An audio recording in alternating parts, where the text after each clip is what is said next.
This is the tale of how my life was completely upended. My name is Julie. Twice, really. I suppose I ought to begin at the beginning.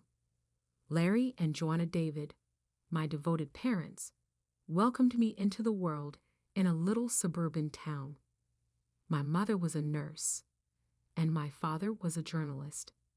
Despite our lack of wealth, we were content. Up until the age of 14, my life was rather typical. After that, everything changed. My folks were traveling home after a dinner party on a wet Friday night. The phone rang as my grandmother and I were watching a dumb cartoon at home. I will always remember the shiver I got when I heard my grandmother sobbing quietly in the kitchen. The days that followed were a haze. They informed us that Mom had perished in the collision instantaneously. Dad almost made it out alive. He was only a shadow of the guy I knew when I eventually saw him in the hospital. The doctor claimed he would never be able to walk again since his legs were crushed. He muttered, "Julie," and reached for my hand. "I'm so sorry, sweetie. I'm so sorry." I didn't understand why he was apologizing. It wasn't his fault. A drunk driver had crashed into their car. But as I got older, I realized he was sorry for what our lives had become, for the struggles we would face, for the mother I had lost, and for the father he thought he could no longer be. But my dad, Larry David, was stronger than he gave himself credit for. After he got out of the hospital and adjusted to life in a wheelchair, he threw himself into his work. He had always been a talented writer, and now he focused all his energy on his job as an editor at the city's major newspaper. As I entered my teenage years, Dad made sure I had everything I needed. He encouraged me to join clubs, make friends, and have as normal a life as possible. But the truth was, I preferred spending time with him. We watched old movies together, argued about books, and he helped me with my homework. When it was time for college, Dad insisted that I go away to school. "You need to spread your wings, kiddo," he said. "Don't worry about me. I'll be fine." I was hesitant, but I knew he was right, so I went off to college. I went to the State University of New York and studied accounting. That's where I met Emma, who became my best friend. Through Emma, I met her second cousin, Paul. Paul was kind and funny, and he didn't flinch when I told him about my dad. In fact, the first time he met Dad, they got along right away, bonding over their shared love of classic rock. Later, Paul told me, "Your dad is cool, and you're amazing for taking care of him all these years." I tried to play it off, but inside, I was glowing. For the first time since the accident, I felt like maybe, just maybe, I could have a normal life. A life with love, laughter, and even a family of my own someday. After graduation, things started to fall into place like a puzzle. I got a job at the local tax service, and Paul started working as a long-haul truck driver. We dated for 4 years before he proposed to me on a crisp autumn evening in the park, where we had our first date. I was thrilled, but there was one thing I needed to make clear. "Yes, Paul, but I can't leave my dad. He needs me." Paul smiled wide and said, "I wouldn't have it any other way. We'll all live together. Your dad's apartment is big enough for the 3 of us, right?" The wedding was small, but beautiful. Dad insisted on wheeling himself down the aisle to give me away. There wasn't a dry eye in the place. As I stood there holding Paul's hand, I felt like I was living a fairy tale. But every fairy tale has its villains, and mine came in the form of my mother-in-law, Maria, and my sister-in-law, Olivia. From the moment I met them, I could tell they didn't approve of me. "So your father is handicapped?" Maria asked during our first meeting. wrinkling her nose like she smelled something bad. He's disabled, I corrected, trying to stay calm. But he works as an editor. How nice, she interrupted, clearly not interested. Then she turned to Paul and asked, "Are you sure about this? There are so many nice girls from good families." I felt my face flush with anger and embarrassment, but Paul immediately defended me. "Mom, Julie is from a good family. Her dad's disability doesn't change that. I love her, and that's all that matters." That shut Maria up, but I could still see the disapproval in her eyes.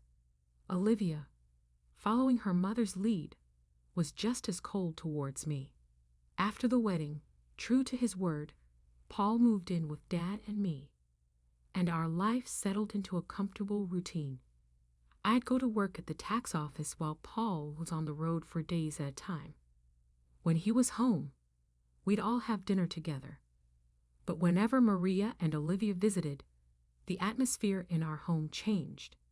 They acted like they owned the place, barely acknowledging Dad's presence. Once, I overheard Maria whispering to Olivia, "It's a shame. Paul could have done so much better. Now he's stuck with this girl and her crippled father. What if they have children? Can you imagine the genes?" I was furious, but I kept quiet for Paul's sake.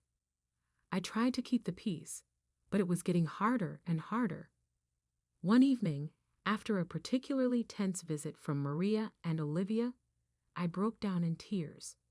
Paul found me in our bedroom crying. Hey, he said, pulling me into his arms. "What's wrong?" "Your mom and sister," I sobbed. "They hate me. They think I'm not good enough for you because of Dad." Paul's face hardened. "That's ridiculous. You and your dad are my family now. If they can't accept that, it's their problem, not ours." His words comforted me, but I couldn't shake the feeling that this was just the beginning of our troubles with Maria and Olivia. As the months went by, Paul's trucking business began to grow. He was always on the road, traveling across the country in his big rig. I missed him terribly when he was gone, but I focused on my work at the tax office and spent my evenings keeping Dad company. One crisp autumn evening, as I was helping Dad into bed, Paul called. His voice crackled with excitement over the phone. "Julie, I've been thinking," he said. "How would you feel about buying a townhouse? It would be easier for your dad to move around in a wheelchair. He could spend more time outside. Plus, you could have a garden, something to keep you busy when I'm on the road." The more he talked, the more I liked the idea. I glanced at Dad, who was pretending not to be interested. "What do you think, Dad?" I asked, putting the phone on speaker. Dad's eyes lit up. "A garden would be nice," he admitted, "and it would be easier to get outside." That settled it. Over the next few weeks, we threw ourselves into house hunting. We finally found the perfect place, a spacious townhouse with wide doorways, a roll-in shower for Dad, and a beautiful backyard. Taking out a mortgage was scary, but with Paul's income, mine, and the rent from Dad's old apartment, we managed to make it work. We moved in on a sunny Sunday in spring, and I'll never forget the look on Dad's face as he wheeled himself out onto our new patio.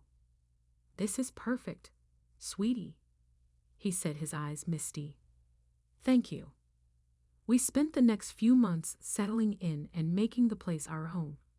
I planted a small vegetable garden, and Dad would sit outside for hours, enjoying the sunshine and fresh air.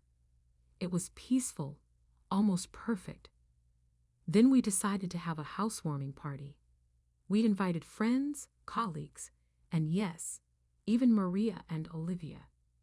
The party was in full swing when they showed up fashionably late, as usual. They walked in, looking around with barely hidden envy. As we walked through the house, I could see Maria thinking about something. When we reached the master bedroom, she turned to me with a sly smile. "You know, Julie," she said quietly, "this would be perfect for Paul and me. Why don't you send your father to a nursing home? Then I could move in here." I felt like I'd been slapped. "Excuse me?" I managed to say. "Oh, don't look so shocked," Maria continued. "Your father isn't well. He's not a whole person anymore, is he? He doesn't need all this luxury. A nursing home would be more than enough for someone in his condition." Before I could respond, Maria marched out to the patio, where Dad was talking with some guests. To my horror, she grabbed the handles of his wheelchair and started pushing him toward the driveway. "Maria," I shouted, running after her. "What are you doing?" "If he won't go to a nursing home, he can stay outside," she sneered. "That's what you wanted, isn't it? For him to be outdoors."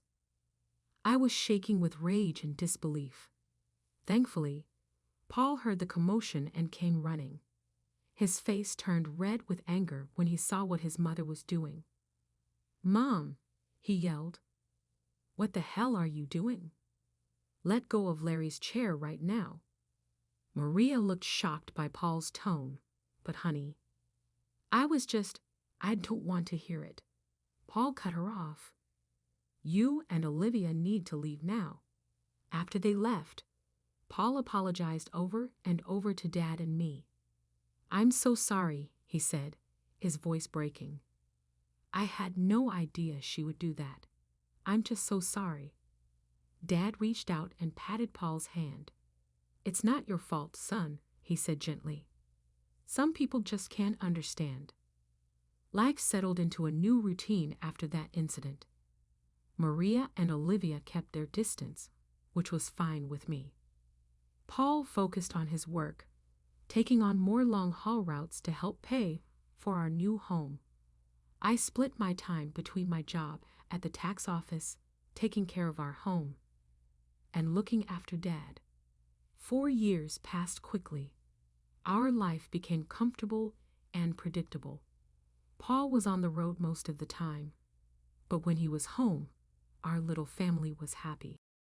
Dad's health was stable, and he seemed content, spending his days in the garden or working on his editing from home. Then came the call that shattered my world. I was at work when my phone rang. A man's unfamiliar voice greeted me. "MRS. Walker, this is Officer Andrew from the Highway Patrol." My heart sank. "Yes," I barely managed to say. "I'm sorry to inform you that your husband, Paul Walker, has been in a serious accident." The rest of the conversation was a blur. Words like head-on collision and "didn't make it" floated around me, but I couldn't understand them. It wasn't until I heard myself thanking the officer and hanging up that the reality began to hit me. Paul was gone. The next week was a fog of grief and disbelief. I went through the motions of planning the funeral like a robot, barely understanding what was happening. The day before the funeral, I gathered my courage and called Maria. I thought she deserved to hear about her son's death from me, not from a newspaper obituary. "Hello," Maria's sharp voice answered. "Maria, it's Julie," I said, my voice trembling. "It's about Paul. He's gone. There was an accident." There was silence on the other end of the line. And then, to my shock, Maria's voice came back, dripping with anger. "This is your fault," she hissed. "You made him work so hard, driving that truck to pay for your fancy house. You killed my son." I was stunned. "Maria, That's not. Save it," she snapped. "I expect you to give him the best funeral money can buy, but don't expect a penny from us. You made your bed. Now lie in it." The line went dead. I stood there, phone in hand, tears streaming down my face. How could she be so cruel? How could she blame me for this? The day of Paul's funeral was gray and rainy, matching my mood perfectly. The church was full. Paul was well liked in the community, and it seemed like half the town had come to pay their respects. After the service, as people passed by to offer their condolences, I noticed that Paul's mother and sister were nowhere to be seen. They hadn't even bothered to show up for their own son and brother's funeral. Dad reached out and squeezed my hand. "It's their loss, sweetie. We're family, and we'll get through this together." As we pulled into our driveway, something seemed off. The lights were on in the house, which was strange because I was sure I had turned everything off before we left. "Did you leave any lights on, Dad?" I asked, frowning. He shook his head. "No, I don't think so." As we got closer, I noticed movement inside the house. My heart started pounding. Were we being robbed on the day of Paul's funeral? I quickly helped Dad out of the car and into his wheelchair, my mind racing. Should I call the police? But as we approached the front door, I heard familiar voices inside. A chill ran down my spine as I recognized them. I pushed open the door to find Maria and Olivia in our living room, surrounded by boxes and pieces of furniture. "What the hell is going on here?" I demanded, my grief momentarily forgotten in the face of this outrageous intrusion. Maria turned to me, her face a mask of fake sympathy. "Oh, Julie, dear. We're just helping you pack up. After all, you can't possibly afford to keep this place now that Paul is gone." I was speechless. Olivia added, her voice sickeningly sweet, "Don't worry. You can go back to your father's apartment. It's cozy." I could feel the anger building inside me. "Get out," I said, my voice low and dangerous.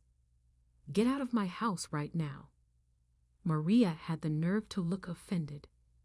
"This house belongs to us now. All of Paul's property does. We're his family, after all."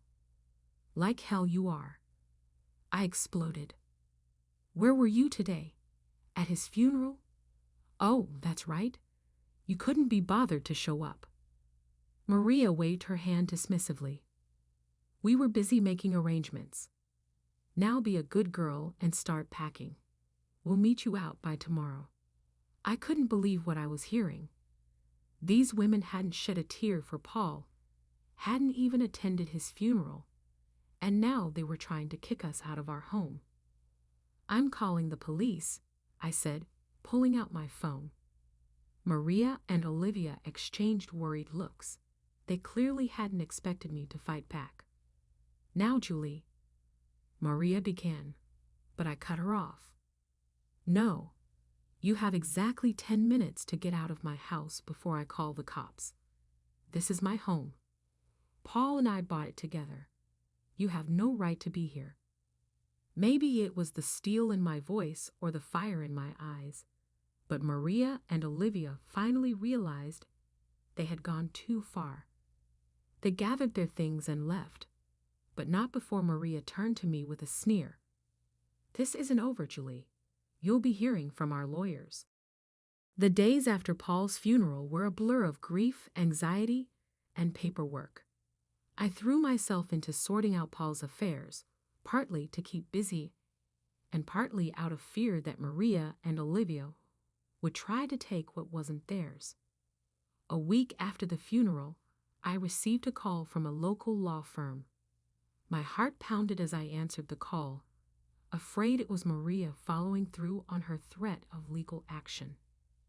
"MRS. Walker," a crisp, professional voice asked. "This is Scott Thompson from Thompson and Partners. I'm calling about your late husband's will."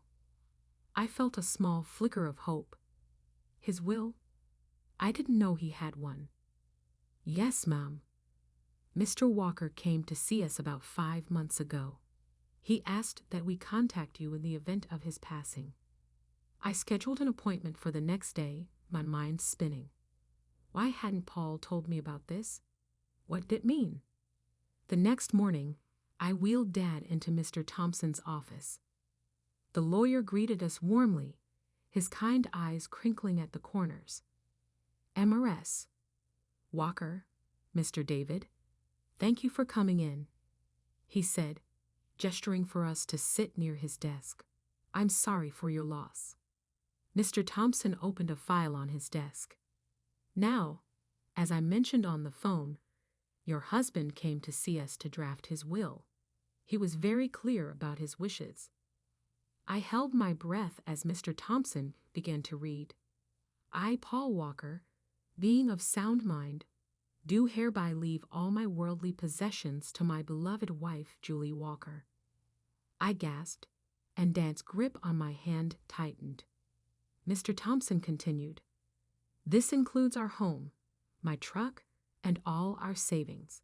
It is my wish that Julie use these resources to care for herself and her father, Larry David, whom I have come to love as my own." Tears streamed down my face. Even from beyond the grave, Paul was taking care of us. "There's more," Mr. Thompson said gently. "Mr. Walker left a letter for you." He handed me an envelope. With shaking hands, I opened it and began to read. "My dear Julie, if you're reading this, it means I'm gone. I'm so sorry for leaving you and Larry. Please know that you two are the best thing that ever happened to me. I made this will because I know how my mother and sister can be. I didn't want to worry you, but I needed to make sure you and Larry were protected if anything happened to me. You're my real family, Julie. You and Larry, not them. Take care of each other. Live your lives to the fullest, and know that I'll always be watching over you. All my love, Paul." I clutched the letter to my chest, sobbing. Dad was crying too, his weathered hand patting my arm. Mr. Thompson gave us a moment before speaking again. "MRS. Walker, there's one more thing. Your husband's truck was insured. Given the circumstances of the accident, the insurance company will be paying out the full value of the policy." I looked up, sniffling, and asked, "What? What does that mean?" Mr. Thompson gave me a small smile and said, "It means you'll be receiving a large sum of money, enough to pay off your mortgage and more." As we left the lawyer's office, I felt like a weight had been lifted from my shoulders. We were going to be okay. Paul had made sure of it. As we pulled into our driveway, I noticed a familiar car parked on the street. My heart sank as I recognized Maria's sleek sedan. "Oh no," I muttered. "What now?" Sure enough, Maria and Olivia were waiting on our front porch. But this time, I wasn't afraid. I had Paul's letter in my pocket and the strength of his love in my heart. "Julie," Maria began as we approached, her voice sickly sweet, "we need to talk about Paul's estate." I stood tall, looking her straight in the eye. "No, Maria, we don't. Paul left everything to me. It's all legal and official. And do you want to know why? Because we were his real family, not you. Now please leave. You're trespassing on my property." For once, Maria was speechless. Olivia tugged at her arm, whispering urgently. With one last venomous glare, they got in their car and drove away. The weeks after our meeting with the lawyer were busy. I threw myself into settling Paul's affairs, grateful for the distraction from my grief.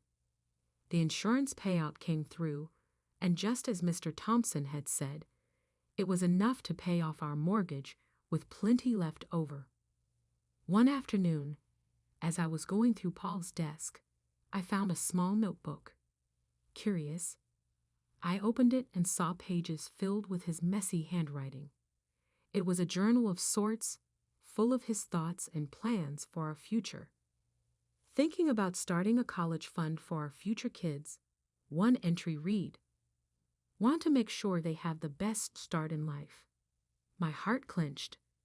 We had talked about having children someday, but had decided to wait until we were more financially stable.